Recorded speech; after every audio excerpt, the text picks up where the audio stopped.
PM Kisan నిధుల కోసం eKYC చేసుకోండి, రైతులకు కేంద్రం విజ్ఞప్తి.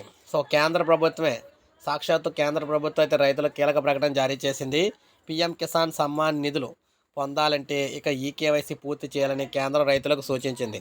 మార్చి 13వ తేదీన 22వ విడత నిధుల విడుదల నేపథ్యంలో కేంద్రం రైతులకు సూచన చేసింది. అవసరమైన రైతులు ప్రక్రియను పూర్తి చేయాలని కేంద్ర వ్యవసాయ శాఖ మంత్రి శివరాజ్ సింగ్ చౌహాన్ విజ్ఞప్తి చేశారు. పీఎం కిసాన్ పోర్టల్లో ఈకేవైసీ ఎంపిక చేసుకొని ఈ ప్రక్రియను పూర్తి చేయాల్సి ఉంటుందని చెప్పారు. ఓటీపీ లేదా బయోమెట్రిక్ ద్వారా దీన్ని పూర్తి చేయొచ్చు. ఈ రెండు కాకుండా ఫేస్ అథెంటికేషన్ మొబైల్ యాప్ను కూడా కేంద్రం అయితే తీసుకొచ్చిందనమాట. ఏపీ రైతుల ఖాతాలో 6,000 జమ.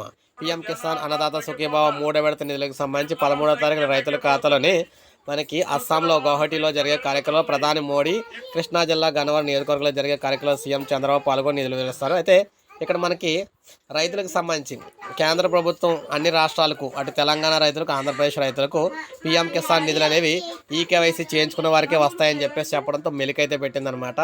ఆల్రెడీ ఈకేవైసీ చేయించుకున్న వారికి అయితే అవసరం లేదనమాట. ఎవరైతే ఈకేవైసీ చేయించుకోవాలో వారైతే వెంటనే చేయించుకోమని చెప్తున్నారు. సో ఇది మనకు తాజా సమాచారం. ఒక లైక్ చేయండి, సబ్స్క్రైబ్ చేసుకోండి, మన ఛానల్ సబ్స్క్రైబ్ చేసుకోండి.